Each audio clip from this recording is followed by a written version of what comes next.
Welcome to A Better HR Business, the podcast that looks at how HR consultants and HR tech firms grow their businesses and how they help their employers to get the best out of their people. Remember, for show notes and downloads, go to www.getmorehrclients.com/podcast. That's getmorehrclients.com/podcast. Okay, let's get started.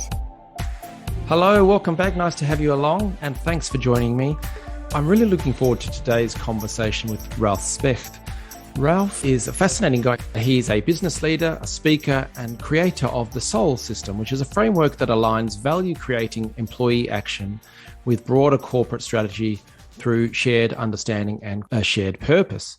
As a founding partner of Spark 44, he was the architect of an innovative industry-first joint venture with Jaguar Land Rover, which grew under his leadership to a global revenue of 100 million plus and 1,200 employees before it joined forces with Accenture Interactive in 2021, and previously consulted with global companies and brands for more than 2 decades with McCann Erickson. He is the author of Building Corporate Soul, Powering Culture and Success with the Soul System, as well as his newest book, Beyond the Startup, Sparking Operational Innovations for Global Growth. And I love his driving vision, which is to make soulless companies a thing of the past. Ralf, thank you very much for joining me. Great to have you along. Hey, Ben. Great to be with you on the show. Absolutely. And whereabouts are you calling in from? I'm calling in from Frankfurt in Germany. Oh, wonderful. Not too far away from Dublin. I spent maybe the coldest night of my life ever in Frankfurt. I went to a match against, I can't remember whom, but yeah, at the halftime break, I went into the bathrooms to put my hands under the hairdryer just to warm them up. It was a wonderful city. we might have been in the same stadium at the same time. Yeah. And you're so polite when someone scores a goal and they announce the winner, and then thank you very much, Frankfurt. And everyone says, bitte schön, in unison. So what a wonderful, polite place. So Ralf, thanks very much for joining me. I gave people a very brief introduction, but maybe you could just add a little bit more context as to your background and particularly on the Spark 44, and then that can feed into the books. Yes, absolutely. I mean, perhaps I'll start at the end and then go backwards. Nice. As you mentioned, I was a co-founder and later on CEO of Spark 44, which was a joint venture global advertising and marketing agency with Jaguar and Land Rover. And when I left, I received lots and lots of messages from my peers, and that's nothing special, but I think that is something that you would expect for any person at that level to receive. But when I received them, actually, they were different than what I had perhaps expected a little bit. And they were different in the sense that they went significantly deeper than what you would normally expect. And they touched me really deeply. And I think as I was contemplating about them over a few weeks on whether they should just simply stay on my iPhone and I would take a look at them every now and then, or whether there's a lesson here that I could share with the world, I obviously decided for the latter. And that's how Building Corporate Soul actually came about, because all the things that you mentioned about size and revenue and all the stuff and great work, they're all correct. That's all true. But that's not the legacy that I am most proud of. I'm most proud of the legacy that we built a culture that was second to none, and that all those people actually acknowledged that in the way they shared their messages with me when I was stepping down as CEO. So as I said, I'll start at the end, and that was the end of that career. And obviously, rewind 10 years before that, more or less, we basically founded Spark 44. One of my former colleagues from like 20 years ago called me one evening and said, I've got a great idea and a concept, and I want to do this. Do you want to join? And I said, Steve, are you crazy? Is this true?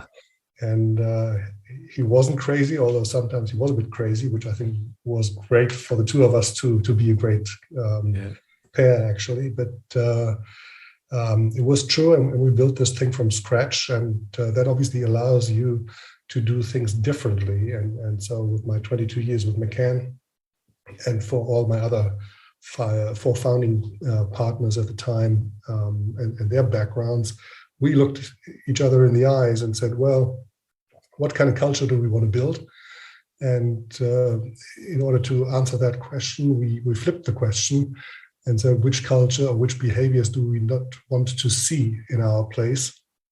And how do we design the organization in a way that is possible? So that was basically the starting point for what then developed into these 1,200 people over time, and a culture that I'm very proud of, many are very proud of, and that got me to this vision of making soulless companies a thing of the past.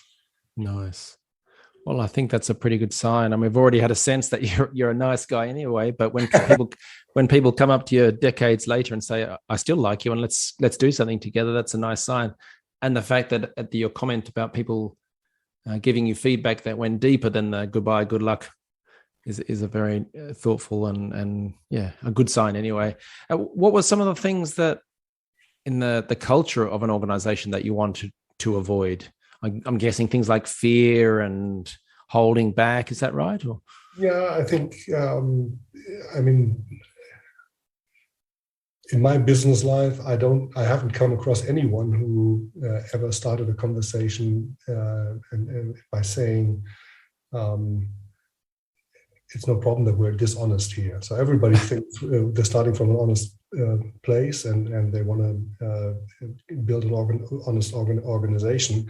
But then very often that doesn't really happen. And so we had put our values, be bold, be brave, be honest, up there, obviously on the walls of each office. But as we all know, putting values up on the office wall there's nothing wrong with it, but it doesn't mean that those values are actually happening and becoming a reality. So we looked into how can we create a value system that works every day and that we measure against. So our evaluation process was pretty much based on the values and how people were adhering to those in their everyday life. And we looked at these evaluations 4 times a year.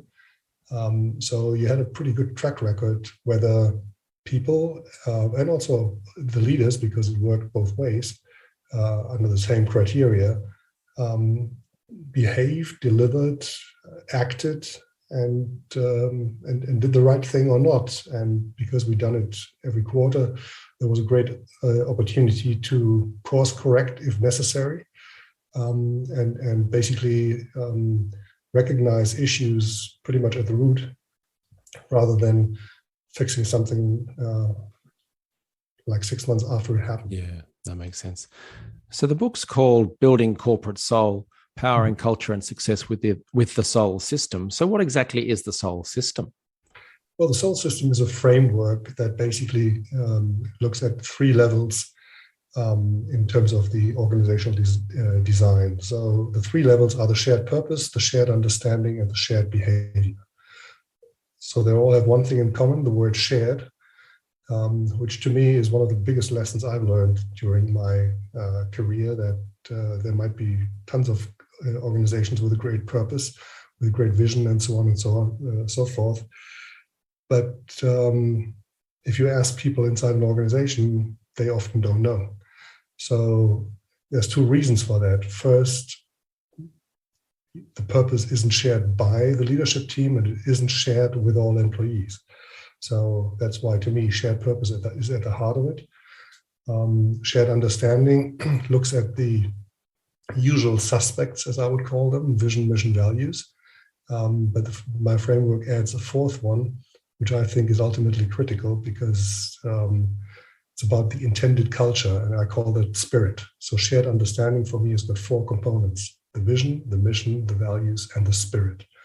And then the shared behaviors, that's pretty much self-explanatory.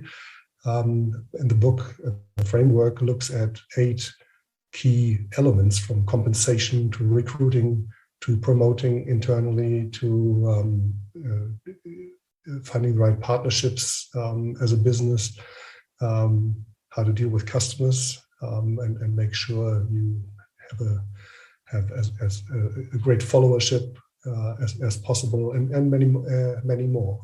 So the integrity of these three levels, the shared purpose and the shared understanding and the shared behaviors, is what I think allows companies to build soul in the business and with the business, in contrast to companies that just have a culture, because every company has got a culture. You can't have a company without a culture, but not each company has got soul.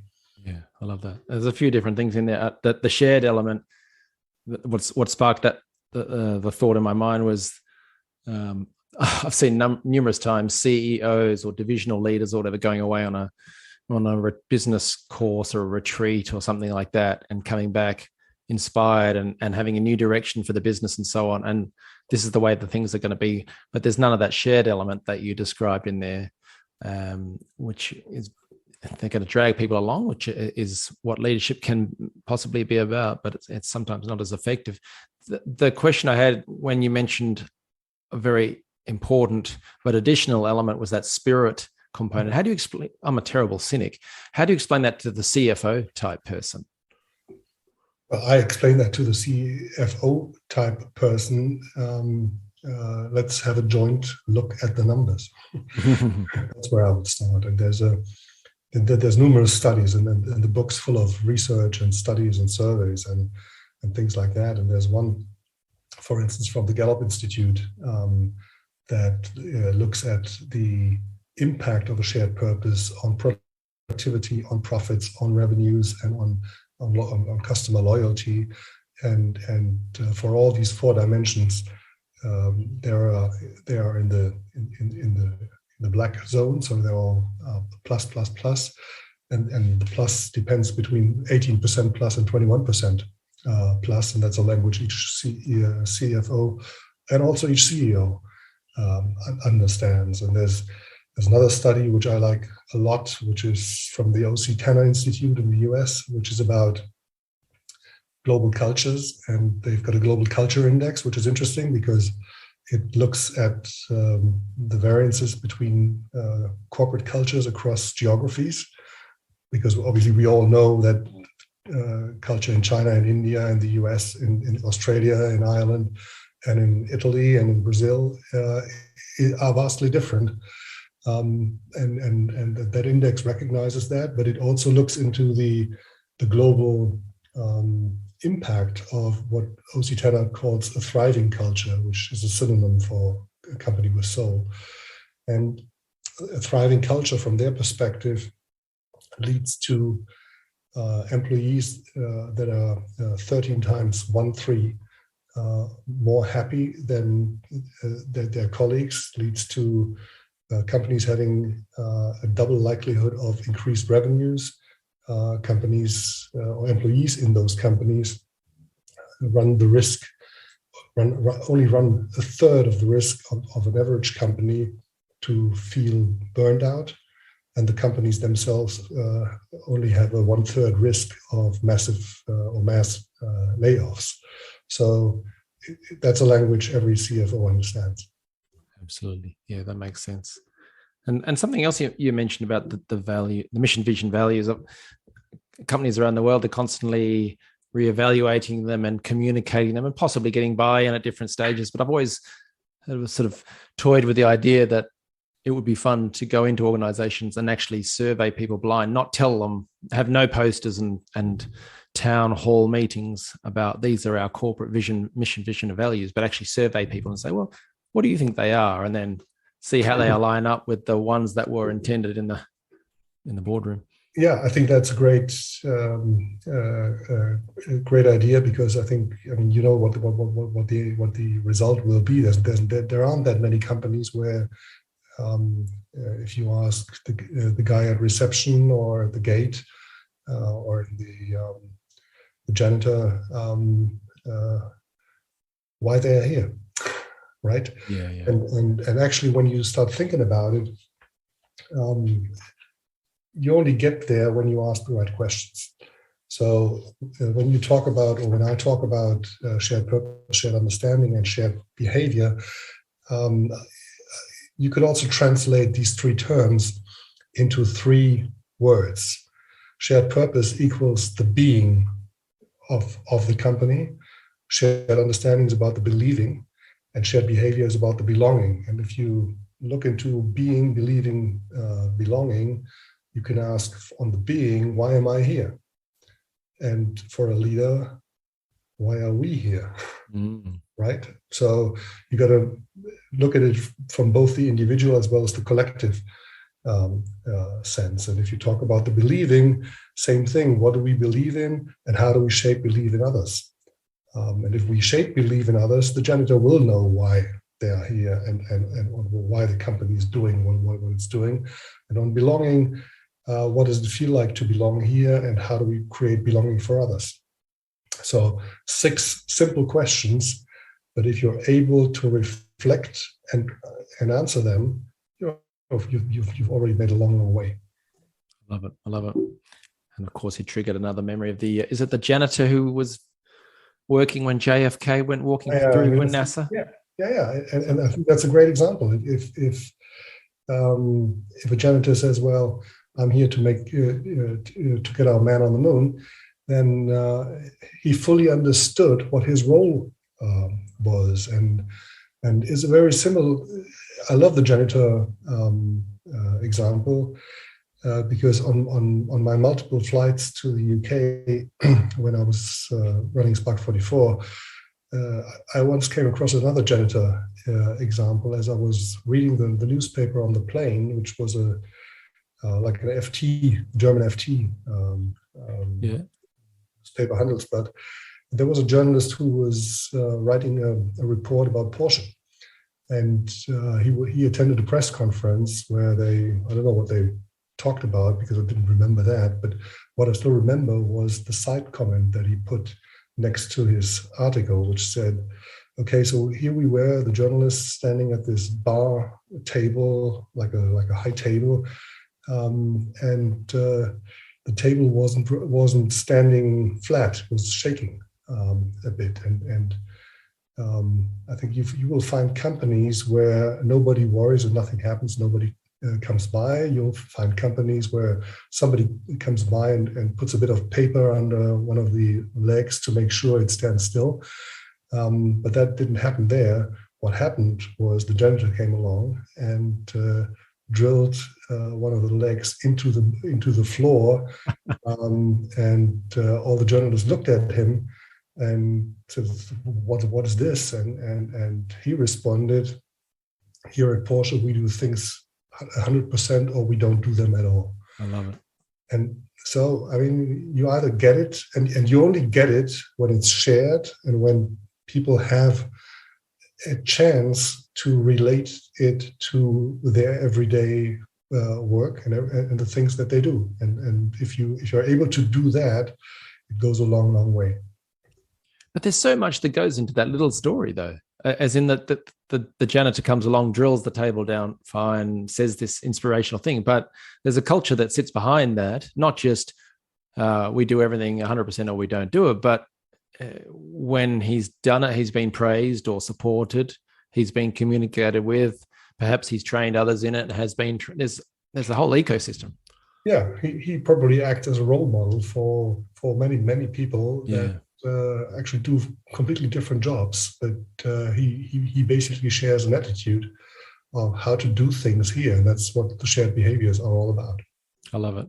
Yeah, so I imagine there's a lot of that sort of ethos within the book. So that's Building Corporate Soul.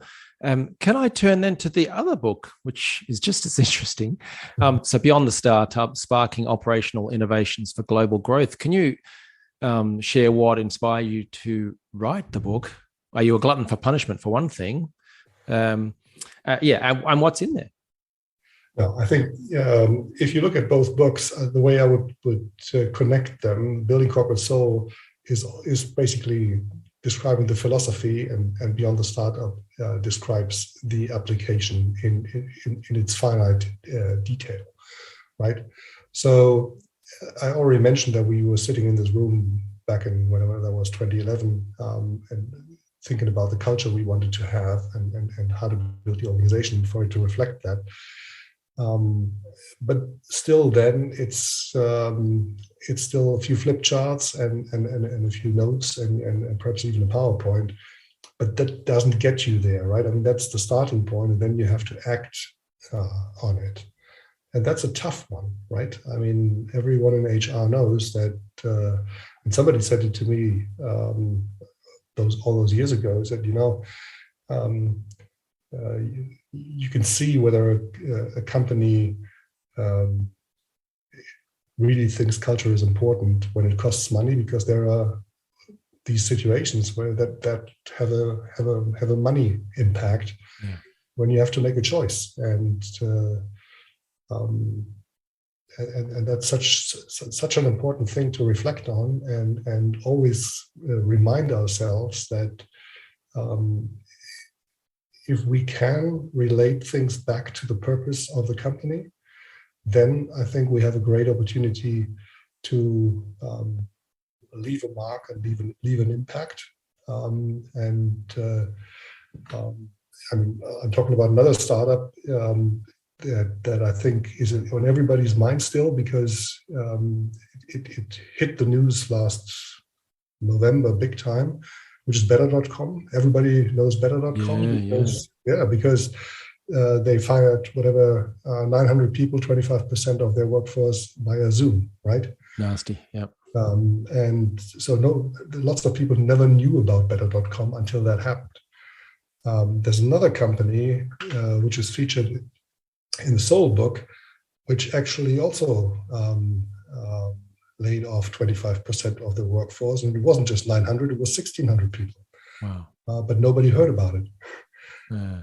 And the reason nobody heard about it was the company leadership managed that process or that situation in a way that I think is exemplary about how you should deal with it. And the company is well known the world over. It's Airbnb, and they basically Chesky and his team were able to connect everything they had to do in this situation back to their purpose, which is all about belonging, and took care of as much as they could do. And anybody who's ever been in touch with American labor law knows that it's one of the most rigid ones on earth, and they actually took I would rather say, very European approach to managing that mass layoff, and communicated it well to both their staff that were impacted, as well as to those who stayed and whose hearts went with everyone. So you can manage that, and obviously when we were building Spark 44, it was critical to us that we could instill this sense of purpose, and our purpose was to challenge convention so that amazing things can happen. And if you put yourself in the shoes of like the one person who's the point person operating for a single market out there in Japan, who only has a connection via GoToMeeting to the hub agencies, and basically gets a visit twice a year for 2 days, and once a year joins for a company meeting. Finding a way for companies to build a soul, even in those remote environments, has been a challenge, but also obviously a blessing, because as those emails that I received showed, people recognized that this was coming from the heart, and this was it was sincere, and my leader colleagues and I, we were committed to make things happen in a different way, and that's what it showed. Yeah. I've witnessed downsizing in many locations, and it can be done well, and it can be done very poorly indeed. And as you've demonstrated now and in the book, it can have such massive impact in different directions. On the flip side, in terms of the growth from what you went through with Spark 44 and in your corporate career, do you have any advice on how you can transform what some people have in their heads from the social network movie and those sort of things, of a bunch of smelly engineers eating pizza at 2:00 in the morning, coding furiously, to growing rapidly from early stage startup into a robust and thriving business? How do you make that transition and sustain it? Well, the pizza helps every now and then, but it isn't a recipe for success, I can tell you that. I think if I reflect on what allowed us to grow that big, we started with 4 offices and 20 people each, so 80 people. And within 3 years, those 80 people basically became 250 people in 6 locations. Wow. And that was very organic. Although it feels big, tripling, it kind of felt pretty organic. But then the business tripled again within 6 months. So from 6 offices to 18 offices, and from 250 people to 750 people. And that was the real test. And I remember Steve and I had this conversation, and he was kind of contemplating about whether we should really do this, because he was afraid of the cultural impact. And I was too, but I said to him, we've got these people who've been working as point people in locations where we didn't have an office, but all those places where we needed to open up an office. And I said, these people are now with us for 2 years, 3 years, more or less. They've developed perfectly. They've become leaders of their own right. We might lose them at one point anyway, because they won't be happy doing the same thing again and again and again for the next 5 years. Mm-hmm. So I think we can leverage both what they have learned about the culture of the place and our work procedures and ways of working, and give them an opportunity to grow to the next level. And that's what we did. So for the additional 12 agencies, I think we had 10 that we could where we could basically bring in a leader that had grown with us over the past 2 to 3 years. And for the other 2, we had to find a new leader. One was bang on. That was like the perfect fit, and one was exactly the opposite. And so, but if you look at it overall, you can say, well, okay, those were 18 offices, and pretty much on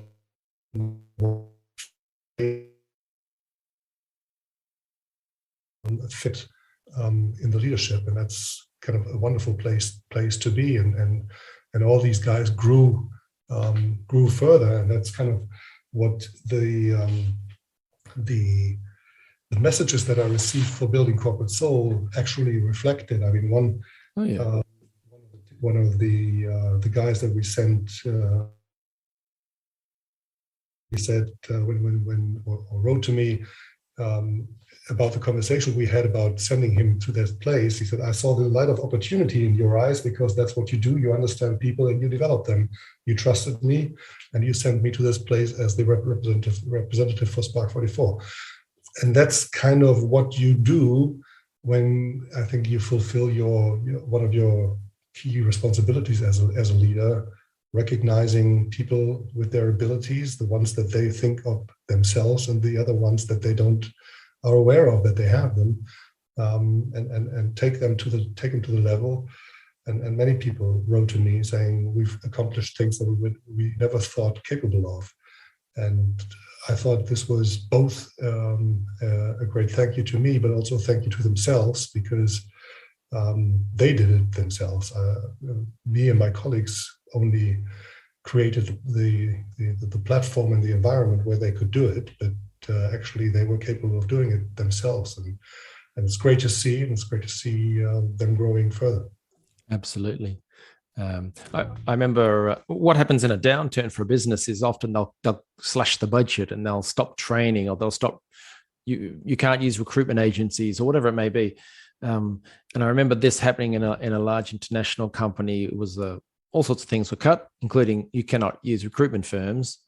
And everyone was panicking, because many locations, that's all they did. They just farmed out work to the recruitment firms. That's fine. But I remember one leader Not a problem, not a problem at all, because he was constantly doing two things. One is building up his team and helping them develop in the manner that you just described. And secondly, he was just constantly looking for talent that he would hire one day. Not even I've got a vacancy now, but I can even just the janitor story and the Porsche scenario. He might remember that janitor and think, well, we have an operational role that one day I'd love to get that person in because they've got the attitudes and behavioral approach that I'd love. And yeah, I mean, you always have to have a pipeline. And because you never know when you need those people, and you never know when they might be ready to jump ship. I mean, one key element that obviously was discussed heavily with this great resignation thing was the McKinsey study from last year, which basically identified the top 3 reasons why people are leaving. And the first one is no sense of belonging. And the second one is I'm not feeling valued by the organization. And the third one is I'm not valued by my manager. And you look at those and you're like, Jesus Christ, why is it so difficult? Because these are really easy to fix. But employers still think the number one reason is they want more money and they want a promotion, the next big job. Yeah. So, and I'm not suggesting there is no appetite for better payment, but money alone doesn't solve relationship issues. Absolutely. Now, it would be negligent of me to ask for your thoughts or advice on the growth side, because you grew so rapidly. How did you do that in terms of the business growth, whether it be marketing? Was it all just business development, networking? How did you manage such amazing growth? No, I think the